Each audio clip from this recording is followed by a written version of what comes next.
Hi hello అందరూ ఎలా ఉన్నారు? బాగున్నారా? ప్రియ నేస్తం కథలకి వెళ్ళిపోదాం. ఇక వచ్చేయండి. ప్రియ నేస్తం పార్ట్ 60. సీతమ్మ టిఫిన్ రెడీ చేయి అంటూ చెప్పి గదిలోకి తీసుకువెళ్ళాడు అర్జున్. ఫ్రెష్ అయ్యిరా అన్నాడు టాబ్లెట్స్ రిపోర్ట్స్ కబోర్డ్లో పెడుతూ. ఓపిక లేదండి అని బెడ్ మీద కూలబడింది. స్నానం చేశాక టిఫిన్ తిని నీకు కావాల్సినంతసేపు నిద్రపో అని బ్రతిమాలుతున్నట్టు చెబుతుంటే తప్పక వెళ్ళింది. రూమ్లోకి టిఫిన్ తెచ్చాడు. తినేసి టాబ్లెట్ వేసుకుని కాలు జాపుకుని బెడ్ మీద కూర్చుంది. అర్జున్ ల్యాప్టాప్ తీసుకుని బెడ్ చివరా కూర్చున్నాడు. ఫోన్ మాట్లాడుతూ ల్యాప్టాప్లో అతను వర్క్ చూసుకుంటున్నాడు. తను కూడా బాగా చదువుకుంటే అన్నీ తెలిసేవేమో అనుకుని ప్రవర్తిక నిట్టూర్చింది. మరో గంట వరకు అతను కదలలేదు. ఈరోజు కూడా రాను అని చెప్పి వేస్తున్నట్టు అనిపిస్తోంది ఆమెకి. అతను పనిలో ఉన్నాడని వెనక్కి వాలి కళ్ళు మూసుకుంది. అలాగే నిద్ర పట్టేసింది ఆమెకి. ఆమెని గమనిస్తూ పని చూసుకుంటున్నాడు అర్జున్. మరో గంట సమయం కూడా అంతే. మెలకువ వచ్చేసరికి అతను పనిలోనే ఉన్నాడు. ల్యాప్టాప్ పక్కన పెట్టేస్తూ ఒళ్ళు విరుచుకున్నాడు. ఒకదాని మీద మరొకటి వేసి ఉన్న ఆమె పాదాలు అతను నెమ్మదిగా నొక్కుతుంటే ఏం చేస్తున్నారు అని కాలు వెనక్కి తీసుకుంది ప్రవర్తిక. మెడలో తాళి తీసి కళ్ళకద్దుకుని ఆమె లెంపలేసుకుంది. ఆమె పనులు విచిత్రంగా చూశాడు అర్జున్. అలాగే బెడ్ మీద వెనక్కి వాలాడు. అతని నెదురు దగ్గర ఆమె చేత్తో నిమురుతుంటే అప్రయత్నంగా కళ్ళు మూసుకున్నాడు హాయిగా అనిపిస్తుంటే. అతని ముఖాన్ని పరీక్షగా చూస్తోంది ప్రవర్తిక. ఆమె ఏమీ మాట్లాడకపోయేసరికి కళ్ళు తెరిచి చూశాడు అర్జున్ ఏంటన్నట్టుగా. అతను కళ్ళెగరేశాడు. ఏం లేదన్నట్టు అడ్డంగా తల ఊపింది ప్రవర్తిక. ఇంకెప్పుడు ఏడవకూడదు కళ్ళెత్తి ఆమెనే చూస్తూ అన్నాడు. అలాగే అన్నట్టు నిలువుగా తల ఊపింది ప్రవర్తిక. ప్లీజ్ నిన్ను కూడా హాస్పిటల్ బెడ్ మీద నేను చూడలేకపోతున్నాను. నిజంగానే భయమేస్తుంది నాకు అని అర్జున్ అంటుంటే ఒక రకంగా ప్రవర్తిక కూడా దూరం అవుతుందేమో అని ఆలోచనలు వచ్చేస్తున్నాయి అతనికి. అతని మనసులో ఆ భయం ఉండిపోయింది. ఇంకెప్పుడు ఆ పరిస్థితి రాదు అంటూ అతని కళ్ళల్లోకి చూస్తూ చెప్పింది. అతని నుదుటిను చొరవగా ముద్దాడింది. నేను అదే కోరుకుంటున్నాను అని అన్నాడు అర్జున్. మీకు ఎలా ఉంటే ఇష్టం అని ప్రవర్తిక అడుగుతుంటే అంటే అంటూ విచిత్రంగా చూశాడు ఆమెని అర్జున్. అది కాదండి, నేను పల్లెటూరు అమ్మాయిని కదా, నా ఆరోగ్యం బాగోలేక చదువు కూడా సరిగ్గా లేదు, మీకు ఇలా ఉంటే నచ్చదుగా అని పక్కకు చూస్తూ చెప్పింది ప్రవర్తిక. లేచి కూర్చొని ఎవరన్నారు అని అడిగాడు అర్జున్. మీరే అన్నారు కదా. నేనా? ఎప్పుడు? నాకేం తెలియదని ఎన్నోసార్లు తిట్టారు కూడా. షాపింగ్ మాల్లో అక్కడికి కూడా వెళ్ళాం. మళ్ళీ పిన్నిగారి కోసం వైజాగ్ వెళ్ళాం కదా, ఇంకా 2-3 సార్లు అని ఆవేశంగా ఆమె గుర్తు చేసుకుంటూ చెప్పుకుపోతుంటే కూల్ అంటూ ఆమె చేతిని పట్టుకొని నీకేం తెలియదని నేనెప్పుడూ అనలేదు. ఆ రోజు ఎందుకు తిట్టానో నీకు తెలీదా అని అడిగాడు అర్జున్. అందుకే కదా నేను మీతో సమానంగా నడవట్లేదు అని అంది. నువ్వింత తింగరవని నేను అనుకోలేదు అని అర్జున్ అనగానే చిరుకోపంగా అతను వంక చూసింది. ఆమె చూపులకి ఆమె ఫేస్ ఎక్స్ప్రెషన్ చూసి అతను నవ్వాడు. ఆ రోజు షాపింగ్ మాల్లో హోటల్లో కొంతమంది పోకిరి వెధవలు ఏడిపించారు కదా నిన్ను. మామయ్య ఉన్నారని వాళ్ళని ఏమీ అనలేక నిన్ను తీసుకొచ్చాను. నువ్వేమో ఏడుపు మొహం వేసుకుని ఉన్నా. అసలు నాతో చెప్పకుండా వెళ్ళావు. 5 నిమిషాలు కనబడలేసరికి నేను చాలా కంగారు పడ్డాను. ఆ కోపంతో అరిచాను అంతే, ఇంకేం లేదు. షాపింగ్ మాల్లో కూడా ఒకడు నేను టచ్ చేయాలని చూశాడు, ఒక రాస్కెల్. వాడికి బుద్ధి చెప్పి కోపంతో వచ్చేశాను. నువ్వేమో మాలంతా దిక్కులు చూస్తుంటే కోపం రాదా అని అర్జున్ అంటుంటే అతను చెప్పిందంతా కరెక్టే అని తనలో తానే అనుకుంది ప్రవర్తిక. అవును, నిజంగా నాకేం తెలియదు అని ఆమె ఒప్పుకుంది. నన్ను ఎలా చూసుకోవాలో బాగా తెలుసుగా, ఇంకేం తెలియాలి నీకు, ఆ ఒక్కటి చాలు నాకు అంటూ ఆమె భుజం చుట్టూ చేతులు వేసి దగ్గరికి తీసుకున్నాడు అర్జున్. నా విషయంలో మీకేం అసంతృప్తి లేదా అని అడిగింది ప్రవర్తిక. ఆమెకి ఇలాంటి అనుమానం ఎందుకు వచ్చిందో అతనికి అర్థం కాలేదు. ఆమె వైపు అయోమయంగా చూశాడు. అదే విషయం ఆమెను అడిగాడు, ఎందుకు ఇలా అడుగుతున్నావని. మీరు కోపం తెచ్చుకోకండి ప్లీజ్ అని ఆమె చిన్నగా అంది. సరే చెప్పు ముందు. అది రక్ష బాగా చదువుకున్న అమ్మాయి కదా అని ఆమె అడుగుతుంటే ఆమె మనసులో ఉన్నది ఏంటో అతనికి అర్థమై నీకు ఇదివరకు చెప్పాను, మళ్ళీ చెబుతున్నాను, నీతో కానీ నీ ప్రేమతో కానీ దేన్ని పోల్చకు. రక్ష ప్రేమ నీ ప్రేమ వేరని నాకు ఎప్పుడూ అనిపించలేదు. నిజం చెప్పనా, మీ ఇద్దరు ఒకటే అని నాకు అనిపిస్తూ ఉంటుంది అని అన్నాడు అర్జున్. ఆ మాటలు చాలనిపించింది ప్రవర్తికకి. అర్జున్ వైపు పూర్తిగా తిరిగి అతని మెడవంపులో ఆమె ముఖం దాచేసుకుంది ఇష్టంగా. అర్జున్ ప్రవర్తిక మనసుల మధ్య దూరం తగ్గుముఖం పట్టింది. 2 రోజులు గడిచే. ప్రవర్తిక హుషారుగా ఉంది. అర్జున్ పనులు దగ్గరుండి చూసుకుంటోంది. అతను వారిస్తున్నా వినట్లేదు. ఎన్నో రోజుల తర్వాత రఫ్గా కాకుండా కాస్త స్మూత్గా రెడీ అయ్యాడు అర్జున్. దేవుడి గదిలోకి వెళ్ళి పూజ చేసి హారతి తీసుకొని అర్జున్కి స్వయంగా కళ్ళకద్ది బాయ్ అండి అని నవ్వుతూ చేయి ఊపింది ప్రవర్తిక. ఆమె చెంప మీద చేయి వేసి, టేక్ కేర్, ఎట్టి పరిస్థితుల్లో ఎవరు వచ్చినా డోర్ కొట్టినా తీయద్దు. సీతమ్మ కూడా సాయంత్రం వస్తుంది. ప్రణయ్ లేదా నేను వస్తే కాల్ చేస్తాం అని అర్జున్ మరీ మరీ చెప్పాడు ఆమెతో. అతను ఎందుకు చెబుతున్నాడో ఆమెకి అర్థమైంది. సరిగ్గా పూర్తిగా తెలియకపోయినా సరే అన్నట్టు తల ఊపింది. బాయ్. ఆమె తల మీద ముద్దు పెట్టుకుని అతను వెళ్ళిపోయాడు. పని కల్పించుకుని ఇంట్లో పని చేసుకుని హాల్లో కూర్చుని టీవీ పెట్టుకుంది ప్రవర్తిక. మరో అరగంట టీవీ చూసి ఆమెకి బోర్ కొట్టింది. ఒకసారి వాళ్ళ అమ్మతో మాట్లాడాలి అనిపించింది ఆమెకి. తన దగ్గర ఉన్న ఫోన్ తీసుకుని నీలిమకి కాల్ చేసింది ప్రవర్తిక. కాసేపటికి ఫోన్ ఎత్తింది నీలిమ. అమ్మా అని ఏడుపు ఆపుకుంటోంది నీలిమ. బుజ్జమ్మ. కూతురుతో మాట్లాడి ఎన్నో రోజులైపోయింది నీలిమకి. నీలిమ పైకి కోపంగా ఉన్నా మాత్రం ప్రవర్తికగా ఎలా ఉందో ఏంటో అని బెంగ పెట్టేసుకుంది ఆవిడ. అమ్మా ఎలా ఉన్నావు అని అడిగింది కళ్ళు తుడుచుకుంటూ ప్రవర్తిక. బాగున్నానే, నువ్వెలా ఉన్నావే? వేళకి తింటున్నావా?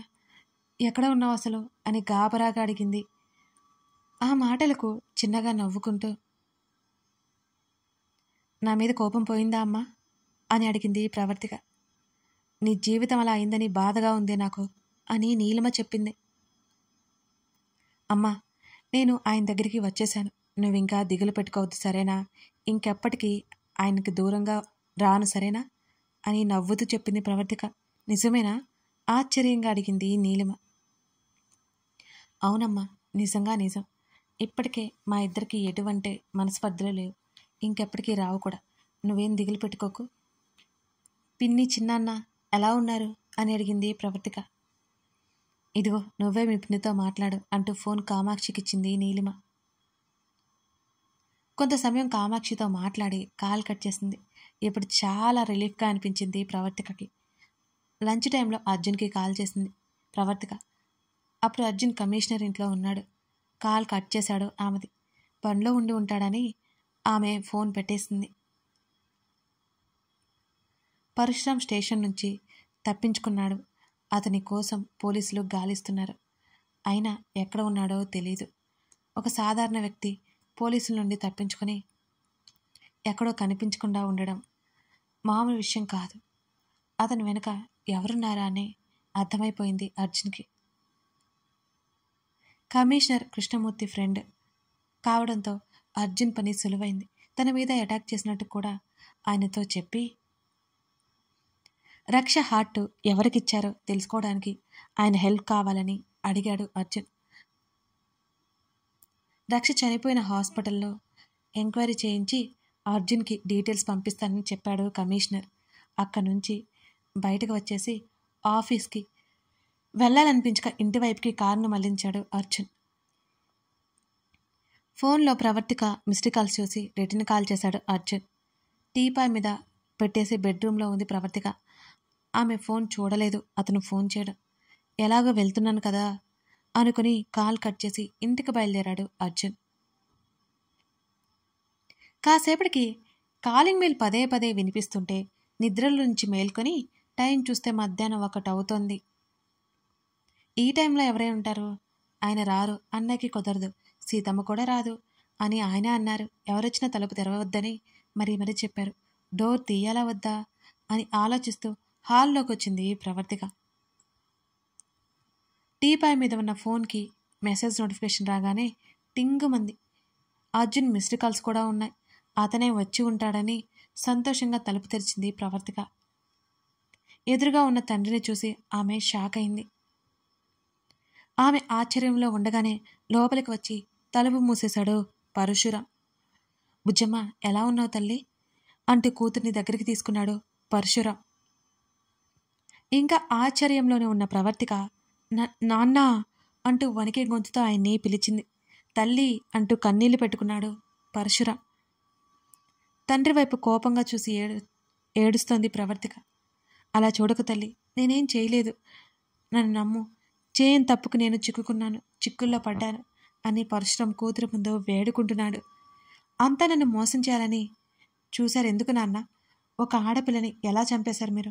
పాపం కదా నాన్న, మీరు ఇలా చేస్తారని నేను అసలు అనుకోలేదు. మీరు ఇలాంటి వారని, దుర్మార్గులని తెలిసేసరికి నా గుండె ఆగిపోయింది. ఎందుకు నాన్న, ఎందుకు ఇలా చేశారు అని ప్రవర్తిక ఏడుస్తోంది. నీకు ఎలా చెప్పాలో నాకు అర్థం కావడం లేదు తల్లి, నేనేం చేయలేదు తల్లి, నన్ను నమ్ము అంటూ తల కొట్టుకుని పరశురాం కన్నీళ్లు పెట్టుకుంటూ నేల మీద కూర్చున్నాడు. మీరేం చేయనప్పుడు జైలు నుంచి మీరు ఎందుకు పారిపోయారు నాన్న అని ఆవేశంగా నిలదీసింది ప్రవర్తిక. నేను చేయని తప్పుకి శిక్ష వేస్తుంటే అంతకంటే ఇంకేం చేయను బుజ్జమ్మ అని పరశురాం కూడా ఏడుస్తున్నాడు. దయచేసి వెళ్ళిపోను నాన్న, నన్ను ఇంకా నమ్మించాలని చూడకండి మీరు, ప్లీజ్ అంటూ కళ్ళు తెరుచుకుంది ప్రవర్తిక. నాకు అర్థమైంది తల్లి, నీ భర్త నీ మనసుని పాడు చేశాడు. అతన్ని నువ్వెలాగూ నమ్ముతున్నావు.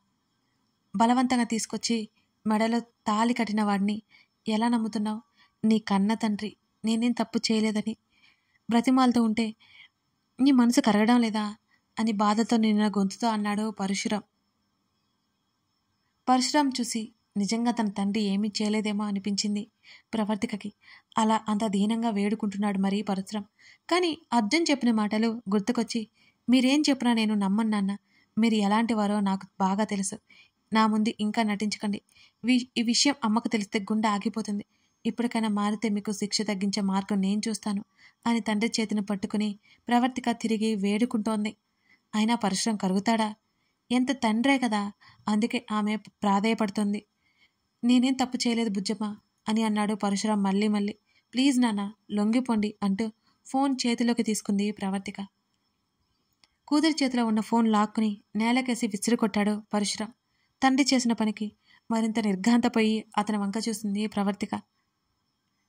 అవును, నేనే చేశాను. అదంతా ఎందుకో తెలుసా? చిన్నప్పుడు నీ ఆరోగ్యం బాగోలేకపోతే నా డబ్బులు, అసలు నా దగ్గర డబ్బు లేదు, ఎవరు నాకు డబ్బులు ఇవ్వలేదు. కటక పేదరికంలో ఉండి కూతుర్ని కాపాడుకోవడానికి అంతకంటే ఇంకే మార్గం దొరకలేదు నాకు అని గట్టిగా అరిచాడు పరశురాం. మొదటిసారి తండ్రి అరవడం చూస్తోంది. మాటలు రాలేదు ప్రవర్తికకి.